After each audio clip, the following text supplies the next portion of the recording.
আল্লাহর পয়গম্বর বলছেন, ইয়াত্তালিউ আল্লাহু ইলা খালকিহি ফি লাইলাতিন নিসফি মিন শাবান ফায়াগফিরু লিজামি'i খালকিহি ইল্লা লিমুশরিকিন আও মুশাহিনিন। মধ্য শাবানের রজনী তথা শবে বরাত নামে আমরা যে রাতটাকে চিনে থাকি, এই রাতটা এমন একটা ফজিলতপূর্ণ রজনী, আমার পয়গম্বর জানিয়ে দিয়েছেন এই রাতের মধ্যে আল্লাহ পাক রব্বুল আলামিন বান্দাদের উপরে বিশেষ দৃষ্টি দিয়ে থাকেন, রহমতের দৃষ্টি দিয়ে।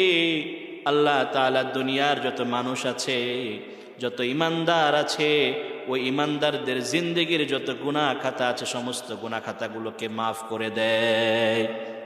এরপরে আমাদের মা বোনদের মধ্যে সবচেয়ে যে বিষয়টা প্রচলন আছে সেটা হলো শবে বরাতে গোসল করতে হয়। এটা প্রচলন আছে না নাই? আছে। গোসল করা হয় এবং মনে করে যে গোসল করলে, যেদিন গোসল করা হয় শবে বরাতের রাতে, তাহলে ওই যে পানির ফোঁটা যখন শরীর থেকে পড়তে থাকে তখন নাকি গুনাহ ঝরতে থাকে। এরকম একটা প্রচলন আছে না নাই? আছে। কিন্তু এটা আসলে সঠিক না। এমন অনেকে এটাও মনে করে যে এক এক ফোঁটা পানিতে নাকি অনেক রাকাতে সওয়াব হয়। বলেন নাউজুবিল্লাহ। এগুলো নাই, এগুলো নাই। যেগুলো নাই সেগুলো আমরা করব না, যেগুলো আছে আমরা সেগুলো করব। যেগুলো আছে সেগুলো তো আলোচনা করলাম, তাই না? যে বর্তমান সময়ে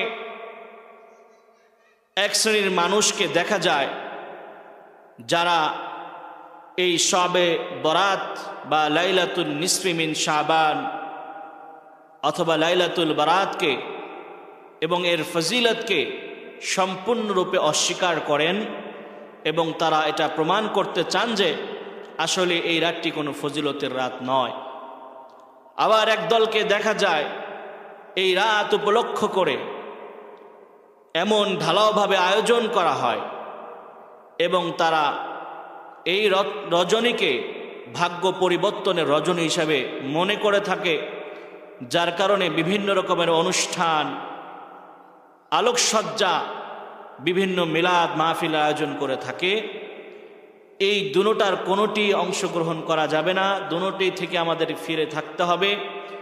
আমাদের যেটা করণীয় সেটা হলো মধ্যম পন্থা অবলম্বন করতে হবে। একেবারে ছাড়াছাড়িও নয়, আবার বাড়াবাড়িও করার কোনো সুযোগ নেই, বরং এটার মাঝামাঝি অবস্থান আমাদেরকে গ্রহণ করতে হবে এবং ইসলাম আমাদেরকে এটাই শিক্ষা দেয়। আমরা হাদিস থেকে পর্যালোচনা করলে দেখতে পাই শবে বরাত সম্পর্কিত যে হাদিসগুলো রয়েছে, যদিও এর অধিকাংশ হাদিসের সনদগত দুর্বলতা রয়েছে, কিন্তু একটি হাদিস এমন আছে যে হাদিসটি সম্পূর্ণ সহি হাদিস দ্বারা প্রমাণিত।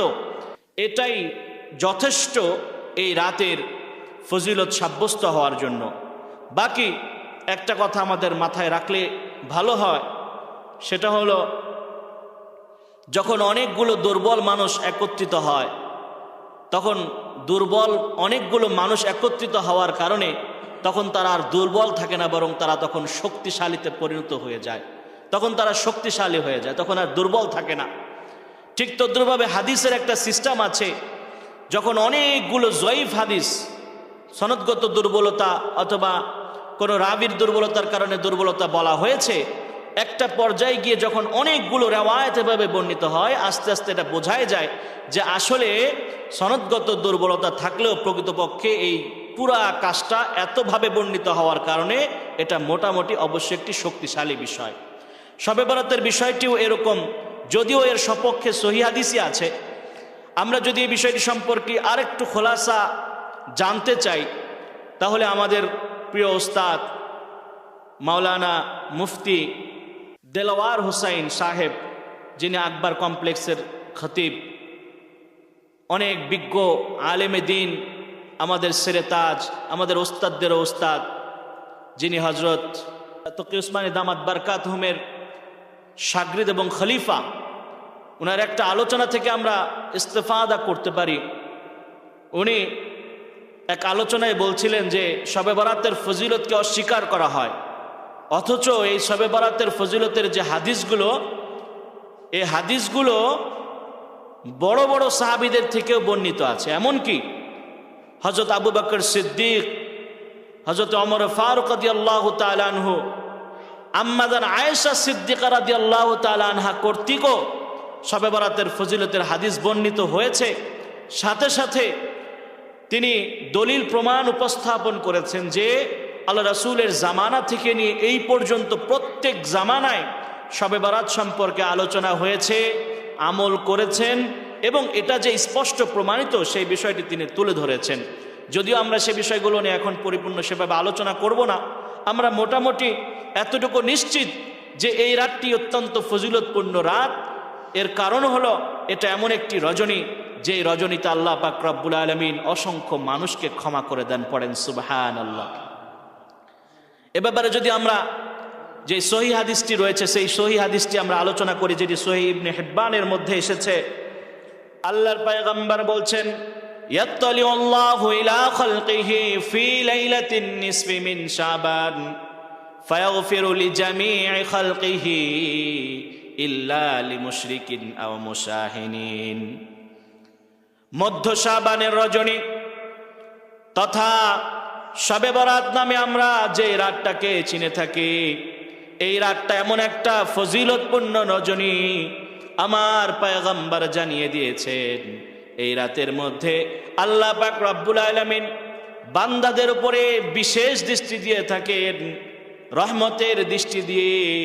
আল্লাহ তাআলা দুনিয়ার যত মানুষ আছে, যত ইমানদার আছে, ওই ইমানদারদের জিন্দেগির যত গুনাহ খাতা আছে সমস্ত গুনাহ খাতাগুলোকে মাফ করে দেয়। এটা এমন একটা রজনী, যেই রজনীতে আমার আল্লাহ রাব্বুল আলামিন বান্দাদের উপরে বিশেষ দৃষ্টি প্রদান করেন, রহমতের দৃষ্টি দেন, এবং বান্দাদের যত গুনাহ খাতা আছে সমস্ত গুনাহ খাতাগুলোকে আল্লাহ তাআলা মাফ করে দিয়ে থাকেন। এই হাদিসের মধ্যে দুই শ্রেণীর ব্যক্তির কথা এসেছে। ওই দুই শ্রেণীর ব্যক্তি ব্যতীত আল্লাহ তাআলা সবাইকে ক্ষমা করে দেন। ওই দুই শ্রেণী কারা? আল্লাহর পয়গম্বর জানিয়ে দিয়েছেন, ইল্লা লিমুশরিকিন আও মুশাহিনিন। এক নাম্বার হচ্ছে যে সমস্ত ব্যক্তিরা আল্লাহর সাথে অন্য কাউকে শরীক সাব্যস্ত করবে। এক কথায় যদি বলি, আল্লাহ তাআলার ক্ষমতাকে যারা অস্বীকার করে, মনে করে আল্লাহর যেমন ক্ষমতা আছে অন্যের মাঝেও তেমন ক্ষমতা আছে, এরকম যারা মনে করে থাকে, আল্লাহর গুণকে অন্যের মাঝেও আছে এমন মনে করে থাকে, তারা হলো মুশরিক। আর এই মুশরিক এমন ব্যক্তি যাদেরকে আল্লাহ পাক রব্বুল আলামিন যতক্ষণ পর্যন্ত না তারা তাদের শিরিক থেকে ফিরে আসবে ততক্ষণ পর্যন্ত আল্লাহ ক্ষমা করবেন না। শুধুমাত্র এই রাতে নয়, কোনোদিন আল্লাহ তওবা ছাড়া তাদেরকে ক্ষমা করবেন না। তাহলে এক নাম্বার পেয়ে গেলাম যারা মুশরিক হবে। দুই নাম্বার হলো যারা হিংসুক হবে, যাদের মাঝে হিংসা বিদ্বেষ থাকবে। এই সমস্ত ব্যক্তিদেরকেও আল্লাহ তাআলা এই শবে বরাতের রাতে অথবা লাইলাতুন নিসফি মিন শাবানেও আল্লাহ তাআলা তাদেরকে মাফ করবেন না। পড়েন নাউজুবিল্লাহ।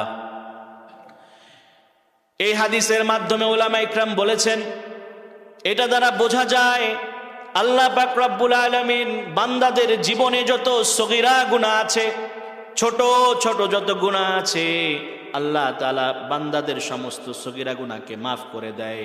কিন্তু যে সমস্ত গুনাহ এমন আছে, কবিরা গুনাহ, যেই গুনাহগুলো তওবা ছাড়া মাফ হয় না, উলামা ইকরাম বলেন এই হাদিসের দ্বারা এটাই বোঝা যায় বান্দারা তাদের গুনাহ থেকে তওবা করবে, আর আমার আল্লাহ পাক রব্বুল আলামিন বাকি গুনাহ খাতাও তার মাফ করে দিবে। তার মানে মুশরিক এবং যারা হিংসুক আছে, এছাড়াও যে সমস্ত ব্যক্তিরা তওবা করে নাই কবিরা গুনাহ থেকে, আল্লাহ পাক রব্বুল আলামিন তাদেরকেও মাফ করবেন না। কাদেরকে মাফ করবেন না এই বিষয়টা আমরা সামনে আলোচনা করছি। এখন যেটা বোঝার বিষয় সেটা হলো এই একটা সহিহ হাদিস যেটা প্রমাণ করে শবে বরাতের ফজিলত আছে, এবং এই একটা হাদিসই যথেষ্ট, অন্য কোনো হাদিসের প্রয়োজন নেই। এছাড়া অসংখ্য হাদিস রয়েছে যেগুলো বিভিন্ন সূত্রে বর্ণিত হয়েছে, এবং পুরা 1400 বছরের জিন্দেগিতে প্রত্যেকটা যুগে ওলামা ইকরাম আইম্মায়ে মুস্তাহিদিনরা আমল করে গিয়েছেন, এর ভুরি ভুরি প্রমাণ রয়েছে। সম্মানিত হাজিরিন, আরেকটা হাদিসের কথা আমরা আলোচনা করতে চাই।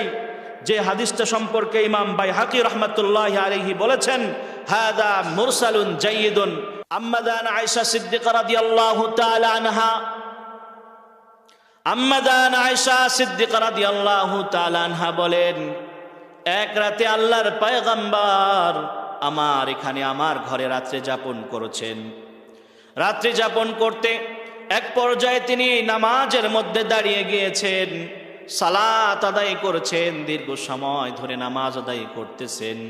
একটা পর্যায়ে এত দীর্ঘ নামাজ আদায় করতেছেন, যখন তিনি দাঁড়াচ্ছেন দীর্ঘ সময় দাঁড়িয়ে রয়েছেন, যখন তিনি রুকু করতেছেন যখন তিনি সেজদায় যাচ্ছেন দীর্ঘ সময় ধরে তিনি সেজদা আদায় করছেন। এভাবে দীর্ঘ সময় নিয়ে যখন নামাজ আদায় করছিলেন, একটা পর্যায়ে যখন সেজদায় চলে গেলেন, এত সময় অতিবাহিত করেছেন, আম্মাদান আয়েশা বলেন আমি মনে করেছি হয়তোবা আল্লাহর পয়গম্বর দুনিয়ার বুকে আর জীবিত নাই, দুনিয়া থেকে ইন্তেকাল করে চলে গিয়েছেন। আম্মাদান আয়েশা বলেন এই চিন্তা যখন আমার মধ্যে উদয় হলো, তখন আমি আল্লাহর পয়গম্বরের পা মোবারকের যে বৃদ্ধাঙ্গুলি আছে সেই বৃদ্ধাঙ্গুলি দিয়ে লড়া দিলাম। বৃদ্ধাঙ্গুলি ধরে যখন লড়া দিলাম, আল্লাহর পয়গম্বর তখন পাওটাকে নাড়িয়ে উঠলেন। অর্থাৎ তিনি যখন পাওটাকে নাড়ালেন, আম্মাদান আয়েশা বলেন তখন আমি বুঝতে পেরেছি না আল্লাহর পয়গম্বর ইন্তেকাল করেন নাই, তিনি সেজদায় অবনত আছেন। এরপরে আল্লাহ রাসূল যখন সালাত শেষ করলেন, নামাজ আদায় করা শেষ হয়ে গেল, এরপরে আম্মাদান আয়েশা সিদ্দিকা রাদিয়াল্লাহু তাআলা আনহাকে বলছেন, ও আয়েশা রে, তুমি কি মনে করেছিলে আমি তোমার হক নষ্ট করব? আয়েশা বলে, ইয়া রাসূলুল্লাহ, না, আমি এই জন্য আপনাকে নাড়া দেই নাই, আমি মনে করেছি হয়তোবা আপনি আর জীবিত না, ইন্তেকাল করেছেন, এই জন্য আপনাকে নাড়া দিয়েছিলাম। এরপরে আল্লাহ রাসূল সাল্লাল্লাহু আলাইহি ওয়াসাল্লাম জানিয়ে দিলেন, ও আয়েশা, তুমি কি জানো এই রাতটা কোন রাত? আম্মাদান আয়েশা বলে, ইয়া রাসূলুল্লাহ, আল্লাহু ওয়া রাসূলুহু আলাম, আল্লাহ রাসূলই ভালো জানেন। আল্লাহর পয়গম্বর তখন জানিয়ে দিলেন, ও আয়েশা, এটা এমন একটা রজনী, এটা হচ্ছে নিসফে শাবানের রজনী, অর্থাৎ শবে বরাত বা লাইলাতুন নিসফি মিন শাবান, এটা হচ্ছে মধ্য শাবানের রজনী। এটা এমন একটা দিন, এমন একটা রাত, যেই রাতে বান্দা যদি আল্লাহ তাআলার কাছে ক্ষমা চায়, আল্লাহ পাক রব্বুল আলামিন ওই বান্দার জিন্দেগীর সমস্ত গুনাহ খাতাগুলোকে মাফ করে দেয়। আল্লাহ পাক রব্বুল আলামিন বলছেন, আল্লাহর পয়গম্বর বলছেন, ও আয়েশা, এটা এমন একটা রাত, যেই রাতে বান্দা আল্লাহ তাআলার কাছে ক্ষমা চাইলে আল্লাহ পাক রব্বুল আলামিন বান্দাকে ক্ষমা করে দেয়। সাথে সাথে এমন নয়, বান্দা যদি আল্লাহ তাআলার কাছে কোনো কিছু অনুগ্রহ তালাশ করে, কোনো দয়া চায়, আল্লাহ পাক রব্বুল আলামিন ওই বান্দাকে দয়া করেন। তাহলে এটা এমন একটি রজনী, যেই রজনীতে আল্লাহ পাক রব্বুল আলামিন অসংখ্য মানুষকে ক্ষমা করেন। সাথে সাথে আল্লাহ তাআলার কাছে বান্দা যদি কোনো কিছু চায়, তাহলে বান্দাকে আল্লাহ তাআলা সেটা দেন। কোনো অনুগ্রহ যদি চায়, আল্লাহ তাআলা সেটাও দেন, এবং বান্দাদের জিন্দেগীর সমস্ত গুনাহ খাতা মাফ করে দেন। এটা এমন একটা রজনী, যে রজনীতে আল্লাহ তাআলা অসংখ্য মানুষকে ক্ষমা করে দিচ্ছেন। সুতরাং এই কথা থেকে প্রতীয়মান হয় স্পষ্ট যে এই রাতের মাঝে আমল রয়েছে, এবং এই রাতের মাঝে আমাদের জন্য কিছু করণীয় রয়েছে। তবে কি করণীয় রয়েছে, এই বিষয়গুলো যদি আমরা আলোচনা করতে চাই, তাহলে আমরা এই কথাই বলবো যে আসলে ওইভাবে ঢালাওভাবে সম্মিলিতভাবে কোনো আমল বর্ণিত নেই, বরং ব্যক্তিগত পর্যায়ে প্রত্যেকটা মানুষ আলাদা আলাদা ওই আমলগুলোই করবে, যে আমলগুলো করার মাধ্যমে আল্লাহ তাআলার কাছ থেকে নিজের জিন্দেগীর সমস্ত গুনাহ খাতাগুলোকে মাফ করিয়ে নিয়ে যায়, মাফ করিয়ে নেওয়া যায়, এমন আমলই করতে হবে। এখন বুঝেই নিতে হবে যে আসলে কোন আমলগুলো করলে আল্লাহ তাআলা বান্দাদেরকে ক্ষমা করেন, কোন আমলগুলো করার মাধ্যমে আল্লাহ খুশি হন, কোন আমলগুলো করার মাধ্যমে আল্লাহ তাআলার অনুগ্রহ পাওয়া যায়, সেই বিষয়গুলো প্রত্যেকটা মানুষকে অবগত হতে হবে এবং সেটার উপরে আমল করতে হবে।